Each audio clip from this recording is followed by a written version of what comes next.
ब्रह्मचर्य ये सिर्फ एक शब्द नहीं है। श्री प्रेमानंद जी महाराज के अनुसार ये तो जीवन का सबसे बड़ा, सबसे मजबूत आधार है। तो चलिए आज उनकी शिक्षाओं के जरिए इस गहरे सिद्धांत के सार को समझने की एक कोशिश करते हैं। जीवन है ब्रह्मचर्य, ब्रह्मचर्यहीन जीवन मृत्यु है।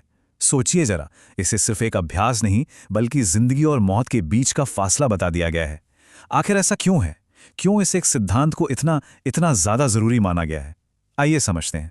इस पूरे सफर को आसान बनाने के लिए हमने इसे 4 हिस्सों में बांटा है।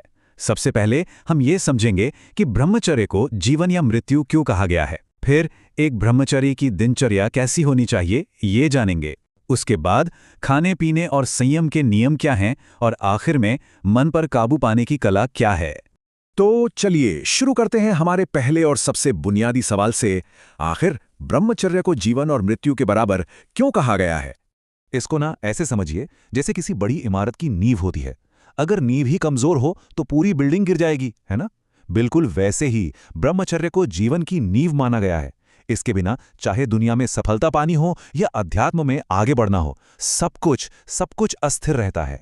यहां पर ना 2 रास्ते बिल्कुल साफ साफ दिखाए गए हैं। एक रास्ता है अमृत का, जिसमें ओज है, बल है और एक अलग ही दिव्य चमक है। और दूसरा रास्ता है मृत्यु का, जो बिल्कुल ऊर्जाहीन, बेजान और निराशा से भरा है।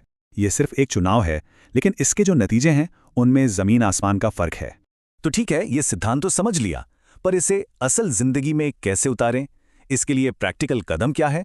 तो इसकी शुरुआत होती है हर रोज सुबह से, एक डिसिप्लिन्ड डेली रूटीन, यानी एक अनुशासित दिनचर्या के साथ। ये जो दिनचर्या है ना, इसके 5 मजबूत खंभे हैं। पहला, सुबह 4 बजे जागना, क्योंकि देर तक सोना ऊर्जा को खत्म कर देता है। दूसरा, जागते ही सबसे पहला ख्याल ईश्वर का करना। तीसरा, पेट की सफाई के लिए पानी पीना। चौथा, इतना व्यायाम करना कि पसीना आए ताकि शरीर की गंदगी बाहर निकले। और 5वां, दिन में 2 बार नहाना ताकि तन और मन दोनों पवित्र रहें। दिनचर्या के बाद जो सबसे जरूरी चीज आती है वो है हमारा खानपान और शारीरिक संयम। क्योंकि कहते हैं ना, जैसा अन्न वैसा मन। तो खाने के नियम भी बड़े सीधे और साफ हैं। सादा खाना खाएं, उसे अच्छी तरह चबाएं और खूब पानी पिए। और परहेज उन सब चीज़ों से करना है जो शरीर में गर्मी या उत्तेजना पैदा करती हैं, जैसे प्याज, लहसुन, तेज मसाले और हाँ, चाय कॉफ़ी भी। असल में लक्ष्य ये है कि शरीर को शांत और संतुलित रखा जाए ताकि मन को भटकने से रोका जा सके। और हाँ, एक बहुत ही प्रैक्टिकल बात पर यहाँ जोर दिया गया है, वो है पाचन। कहते हैं कि पेट में कब्ज होने से शरीर में जो गर्मी पैदा होती है वो ब्रह्मचर्य के पालन में सबसे बड़ी रुकावटों में से एक है। मतलब शारीरिक शुद्धि मानसिक शुद्धि के लिए बेहद जरूरी है। तो शरीर और भोजन की बात हो गई। अब आते हैं सबसे मुश्किल लेकिन सबसे जरूरी हिस्से पर, मन, हमारी संगति और हमारे संकल्प पर महारत हासिल करना। यहाँ का जो मूल मंत्र है वो ये है कि वीर्य, प्राण और मन, यानी हमारी जीवन ऊर्जा, हमारी सांसें और हमारे विचार, ये तीनों एक दूसरे से बहुत गहराई से जुड़े हुए हैं। अगर किसी एक को भी साध लिया जाए तो बाकी दोनों अपने आप सधने लगते हैं। मन को स्थिर रखने के लिए कुछ बाहरी चीजों से बचना बहुत जरूरी बताया गया है। इसमें गंदी किताबें या फिल्में, फालतू की मजाक मस्ती और गपशप से लेकर ड्रामा और फिल्में तक शामिल हैं। मतलब सीधा सा है कि जो कुछ भी हमारी इंद्रियों को भड़काता है वो संयम के रास्ते में एक रुकावट है। यहां तक कि कपड़ों पर भी ध्यान देने को कहा गया है। अब सवाल उठता है, क्यों?